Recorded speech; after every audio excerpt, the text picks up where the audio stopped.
और national conference के सदर डॉक्टर फारूक अब्दुल्ला ने इलेक्शन की तारीखों के ऐलान पर रद्द-ए-अमल जाहिर किया है। उन्होंने कहा कि इलेक्शन कमीशन पर सवाल उठाते हुए उन्होंने कहा कि अगर लोकसभा इंतखाबात के लिए सिक्योरिटी मसला नहीं है तो असम्बली इंतखाबात के लिए सिक्योरिटी को मसला क्यों बनाया जा रहा है। Where the government of India was talking about one nation, one election, here was an opportunity. 4 states have already are going to go for both parliamentary election and state elections. Why has this state been denied?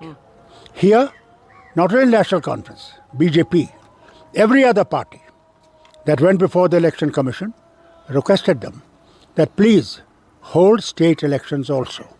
We have been denied elections since 2014. Isn't it high time that we are given an election to the state so people can rule here rather than a lieutenant governor? What is the reason for it? या तो दाल में कुछ काला है, इसे ये delay कर रहे हैं. How are they holding parliamentary election if security is not there? It's the same security you need for parliamentary election. You need the same security for assembly elections. 7 phases are there to hold election in the country. Then why not Jammu and Kashmir? But this is something strange. So Prime Minister is saying दिल की दूरी और दिल्ली की दूरी दूर करनी है. आज ये मौका था उस दूरी को दूर करने का, यहाँ लोगों को हक देने का कि वो अपना वोट डाल सके.